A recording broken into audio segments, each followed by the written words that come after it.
Nobody warned Governor Richard Blackwell that Tuesday would be the last day of his political life.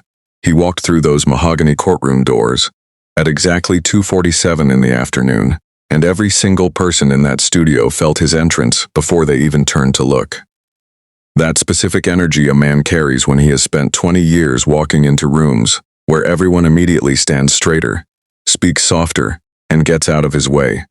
His charcoal Italian suit caught the studio lights the way expensive things catch light, effortlessly, almost arrogantly. Gold cufflinks, polished leather shoes striking the floor with that slow, measured rhythm of a man who has never once in his adult life been in a hurry because powerful men make rooms wait for them, not the other way around. Two political aides flanked him, clutching leather portfolios, wearing matching expressions of rehearsed seriousness. They looked like men who had spent the entire morning preparing for a press conference, not a courtroom. Because in their minds, that's exactly what this was. A performance, a manageable situation. Another Tuesday where their boss would charm his way through a difficult room and walk out with the narrative still completely in his control. Richard Blackwell was 54 years old, two-term governor of a sprawling Midwestern state. A man whose face had decorated the covers of 3 national magazines. A man whose name had been quietly circulating in donor circles as a possible presidential candidate for the next cycle. He had the kind of career that looks, from the outside, like an uninterrupted series of victories. Every door opened, every opponent outmaneuvered, every investigation quietly closed before it became inconvenient. He had never once in his adult life faced a consequence he couldn't talk his way out of. The tourists and retirees packed into that audience. People who had lined up for hours expecting to watch a typical small claims dispute over a broken fence or an unpaid car repair, felt the atmosphere shift the moment he entered. Cameras swung. Producers behind the glass held their breath because everyone in that room understood, instinctively. The way you understand approaching weather before the clouds actually arrive, that something completely different was about to happen. A sitting American governor, in a suit worth more than most of those audience members earned in 3 months, was about to face Judge Judy on national television.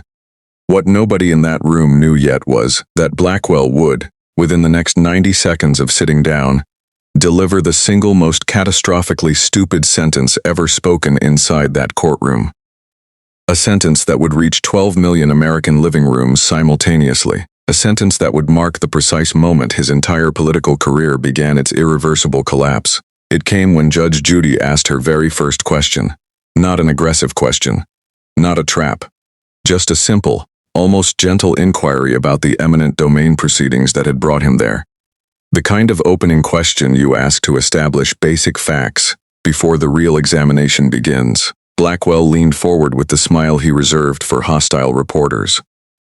The warm, slightly condescending smile of a man who considers every difficult question an opportunity to demonstrate how unbothered he is by difficult questions.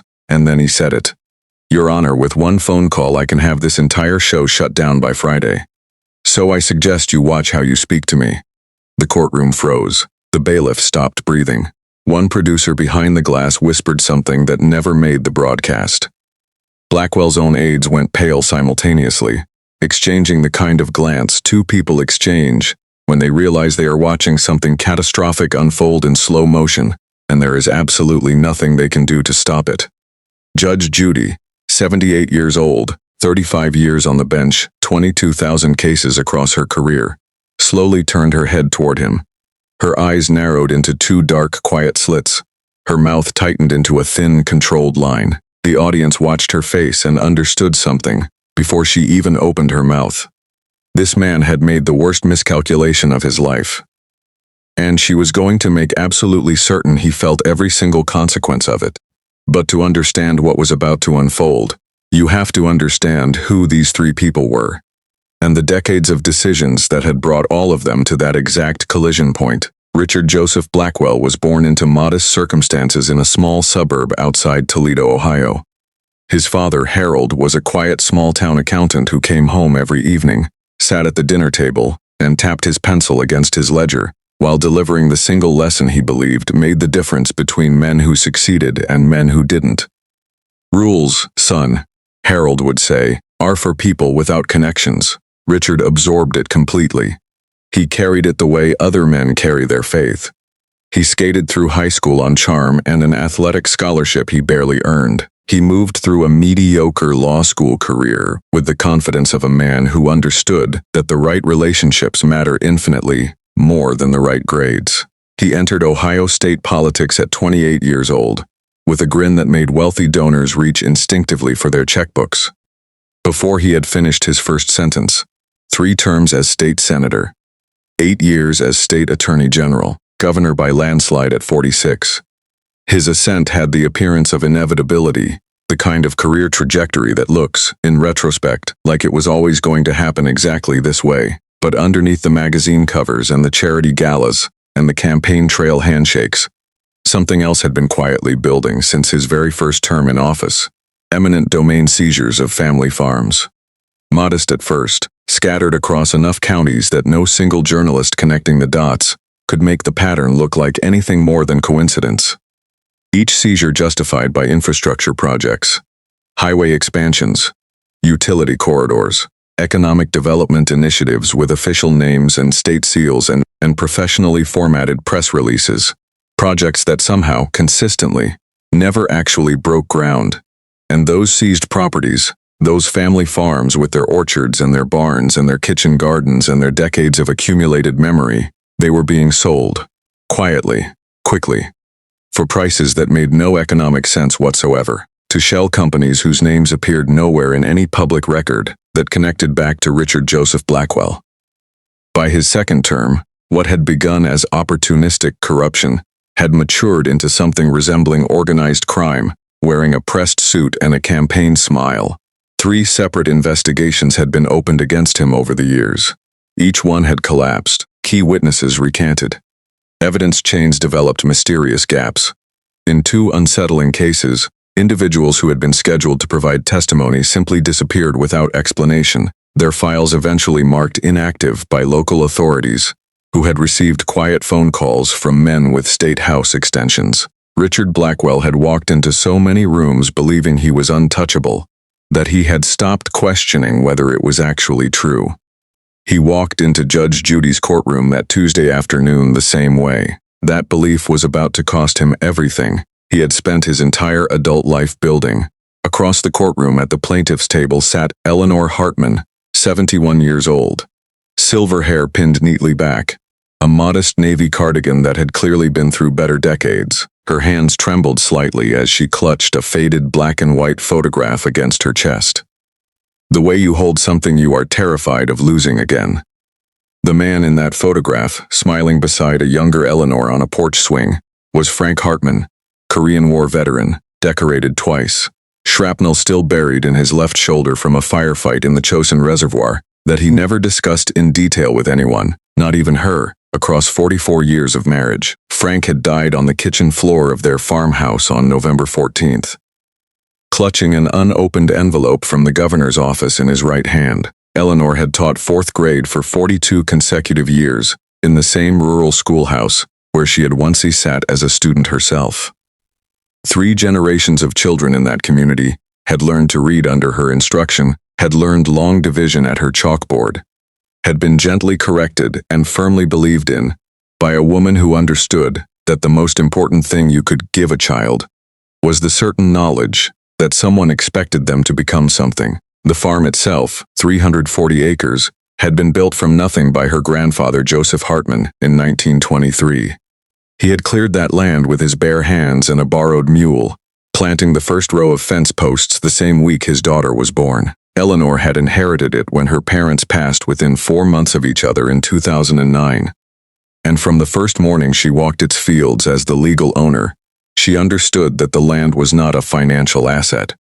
It was a living record. Every fence line, every weathered barn board, every elm tree with its initials carved into the bark was evidence that her family had been here, had worked here, had loved here across a full century of American life. Frank had spent the last 2 years of his life fighting the eminent domain seizure.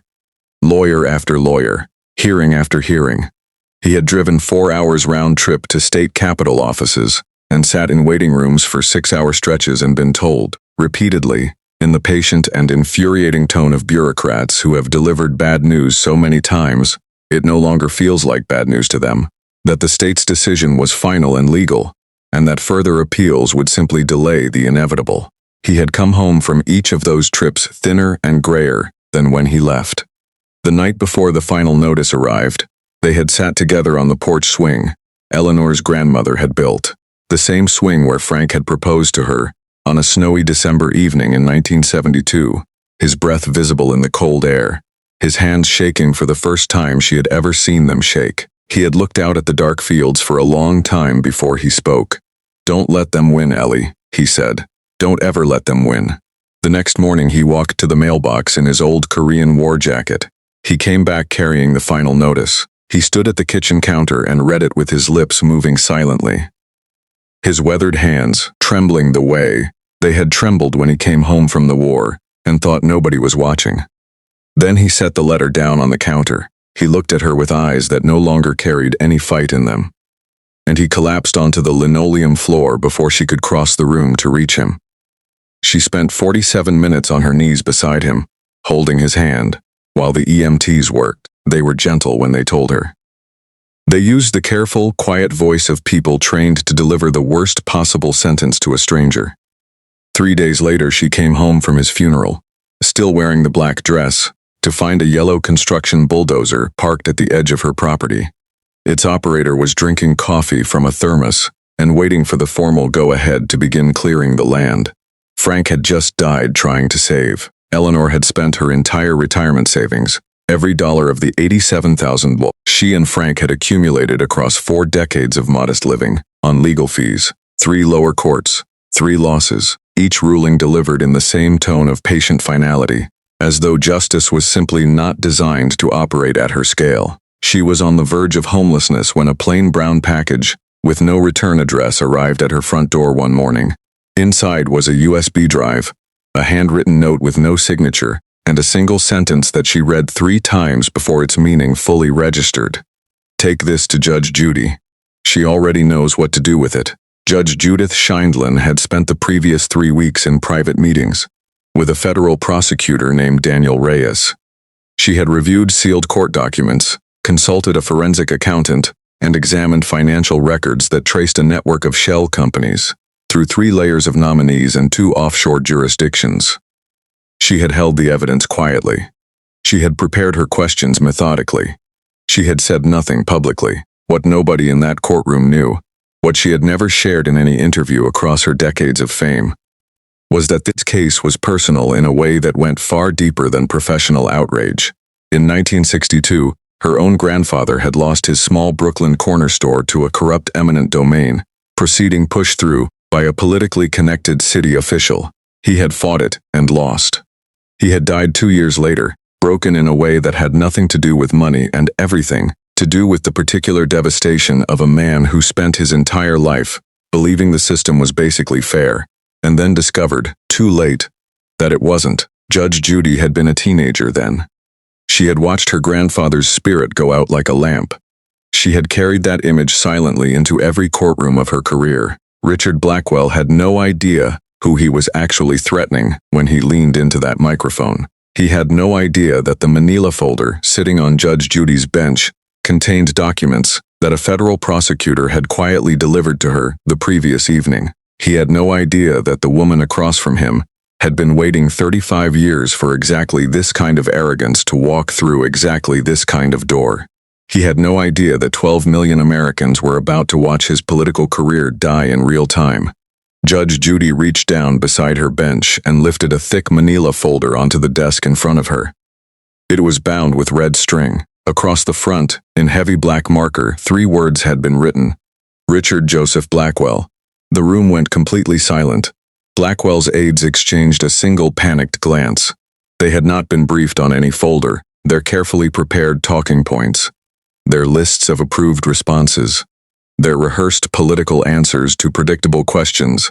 None of it had accounted for the existence of those documents. Judge Judy let the silence stretch for a long moment. She let him sit in it. Then, in a voice as steady and precise as a surgeon's first incision, she spoke. "Governor Blackwell, I have just one question for you, and I'd like you to answer it carefully. because your answer is going to be entered into the federal record." The phrase landed like a detonating shell. Federal record. The smug confidence that had carried Blackwell through 20 years of political life flickered for the very first time. He opened his mouth. He closed it. His jaw clenched visibly beneath the studio lights. Judge Judy reached into the folder and lifted out a single document, holding it up so the cameras could capture the watermarked seal in the upper corner. She described a shell corporation, Blackwell Heritage Holdings, LLC, registered in Delaware, incorporated by a filing officer whose name traced back through 2 intermediaries to Blackwell's college roommate. 3 nominal directors, his nephew, his brother-in-law, and that same college roommate, and then, with the same offhand tone a person might use to mention the weather, she delivered the detail that broke the room. Blackwell Heritage Holdings, LLC, had purchased Eleanor Hartman's 340-acre family farm from the state of Ohio for $1, exactly 21 days after the eminent domain seizure had been finalized. The governor's face began to drain of color in real time. Judge Judy looked at him directly. "Governor Blackwell, can you explain to this court, and to the 12 million Americans watching right now, why a shell company that lists you as the sole beneficiary purchased Eleanor Hartman's farm, from the state of which you are governor, for $1? The silence that followed lasted 14 seconds. The bailiff stopped breathing. The audience stopped moving. The studio cameras held their angles without a single adjustment. Blackwell opened his mouth. He closed it. His hand reached for the glass of water on the table, in front of him, and it trembled so violently that water slopped over the rim and pooled on the polished wood. His lead aide leaned in with something urgent and panicked. Blackwell waved him away with a violent, involuntary gesture. Then the stammering began. That's not entirely accurate, Your Honor. I'd have to consult with my attorneys before commenting on private business hold." Judge Judy cut him off. Her voice was calm. Completely calm. The way Deepwater is calm. "Governor, I didn't ask if you wanted to consult your attorneys. I asked if you wanted to explain to the American people why you're a thief." The courtroom erupted. Eleanor Hartman covered her face with both trembling hands. The truth she had suspected across 2 agonizing years, the truth she had spent her entire savings trying to prove, the truth she had watched her husband's health collapse chasing, had just been spoken aloud on national television, in front of 12 million witnesses by a 78-year-old woman, who had refused, from the very first moment, to be the least bit impressed by Richard Blackwell's title. Blackwell's lead aide stood up at the defendant's table, both hands raised. "Your Honor, the governor needs to terminate this proceeding immediately. We are invoking executive privilege." Judge Judy's response came without a single raised decibel. "Sit down, sir, or I will have you removed by the federal marshals who are already in this building." The audience gasped. Blackwell turned white. Judge Judy opened the manila folder fully on the desk in front of her and began turning pages with the unhurried calm of a woman who has been preparing for this exact moment across 35 years of her career. The first document.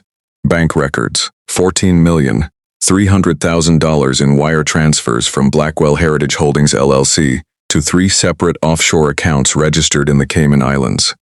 Processed across a 6-year period. She read the account numbers, the transaction dates, and the corresponding amounts in the same tone she would use to read a grocery list. The governor's face had gone the color of wet ash. The second document. A spreadsheet 4 pages long, 47 family farms across the state of Ohio, seized through eminent domain proceedings between 2018 and 2024. Every single one under Blackwell's administration.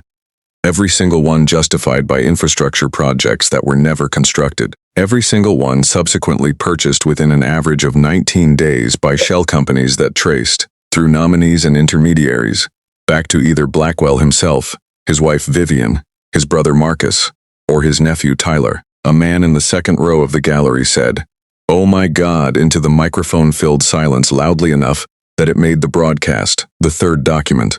Email communications between Blackwell's chief of staff and an executive at a development company called Meridian Land Group, discussing what the emails referred to as target properties. Communications timestamped between 4 and 7 months before the eminent domain proceedings against those exact properties were initiated by the governor's office. And then the fourth document. The one that changed everything permanently. A transcript. Federal warrant number visible in the upper corner. A phone call placed from Blackwell's personal cell phone at 6:47 in the morning on August 17th of the previous year. She read it into the record in the same calm, deliberate voice she had used to read rulings for 35 years. The Hartman woman is a problem. Her husband knew too much. Make sure she runs out of money before she finds another lawyer. Eleanor Hartman made a sound that the broadcast microphones captured perfectly. Not a sob, not a cry. Something deeper than either. The sound a person makes when they have been carrying a terrible suspicion for 2 years inside their chest, and they finally hear, in the criminal's own voice, recorded and played on national television, the confirmation of what they always knew. Judge Judy was not finished. 14 months earlier, a former staffer in Blackwell's administration, a young man named Marcus Chen, had disappeared. His apartment found empty. His car abandoned at a rest stop 200 miles from his home. Local authorities had described the circumstances as suspicious and eventually filed the case inactive. Judge Judy looked up from the folder. I am authorized this morning by the Federal Bureau of Investigation and by United States Attorney Daniel Reyes of the Southern District to confirm the following. Marcus Chen is alive. He has been in federal protective custody since the night he disappeared. He has provided sworn recorded testimony connecting Mr. Blackwell, his administration, and his shell companies to a decade of land fraud, witness intimidation, and at least 2 suspicious deaths of Ohio farmers who had publicly refused to sell their properties. The intake of breath that swept through the courtroom was audible on the broadcast feed. Then Judge Judy looked directly at Eleanor Hartman, and something in her expression changed.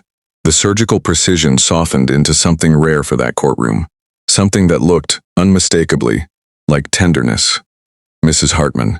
Frank's name appears specifically in Marcus Chen's sworn testimony. Frank had been quietly gathering evidence of this corruption for nearly a year before his death. He was in contact with Marcus during that time. As of last Friday, the federal medical examiner has officially reopened his case file. Frank's death is now under federal review as a possible homicide. Eleanor folded forward in her chair, both hands pressed against the photograph on her chest. 2 audience members rose to their feet without thinking. A tall man in a Vietnam veteran's cap placed his hand over his heart and stood there without speaking. At the defendant's table, Richard Blackwell sat completely still. The practiced smile gone, the political mask gone, the Italian suit that had cost more than most viewers earned in 3 months hanging loose on a man who had just watched 12 million Americans receive, in real time, the complete, documented truth of everything he had done. He had walked into that courtroom, believing a phone call could silence America's toughest judge. His lead aide was crying openly. Blackwell leaned toward him and whispered something that the courtroom microphones, which he had apparently forgotten were still live and feeding directly into 12 million homes, captured with perfect clarity. This wasn't supposed to happen on television. Judge Judy heard it. The audience heard it. America heard it. She turned to him one final time and spoke the line that would be quoted for years, printed on T-shirts, repeated by political reformers at rallies across the country, studied in law school classrooms as the clearest possible example of what accountability actually sounds like when it arrives. Mr. Blackwell, I will not call you governor any longer. You came into this courtroom to bury Eleanor Hartman. Instead, you dug your own grave on national television. The FBI has everything they need. This court is done with you, she looked at Eleanor. Mrs. Hartman, your land is coming home with interest. Federal marshals entered through the side door. Blackwell did not resist. He stood slowly, straightened his jacket once out of pure muscle memory, and allowed himself to be walked toward the exit. At the door he turned and looked back at Eleanor Hartman across the length of the courtroom. She held his gaze steadily. She did not look away. She held it until he was gone. Within 6 hours, the clip had reached every social media platform on Earth simultaneously. 47 countries trending. CNN ran continuous coverage. By the 48-hour mark, 3 senior aides had flipped, accepting immunity deals in exchange for cooperation. A forensic accountant named Patricia Lynn, who had been documenting Blackwell's fraud privately for 2 years and had been too frightened to come forward, watched the broadcast and contacted the FBI that same evening.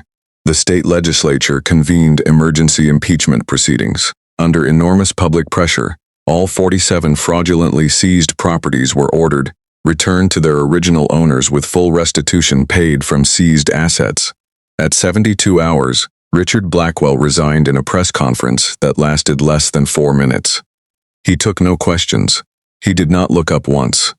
Within hours of his resignation, he was formally indicted on 23 federal charges including racketeering, wire fraud, witness tampering, and conspiracy to commit fraud. He was denied bail 6 months later. Eleanor Hartman walked back onto the porch of her grandfather's farm. The deed legally restored to her name, $4 million in court-ordered restitution. She used a portion of that money to establish the Frank Hartman Memorial Legal Defense Fund, a nonprofit providing free legal representation to families fighting suspicious eminent domain seizures in all 50 states. Richard Joseph Blackwell was ultimately convicted on 19 of 23 federal charges. He was sentenced to 22 years in federal prison. His wife filed for divorce within 90 days of conviction. Every political ally abandoned him completely.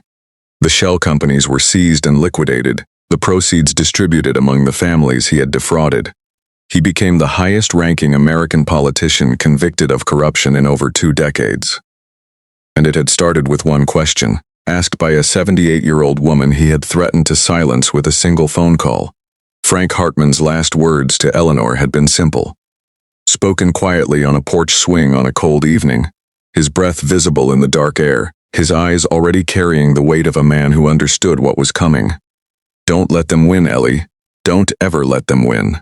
She didn't.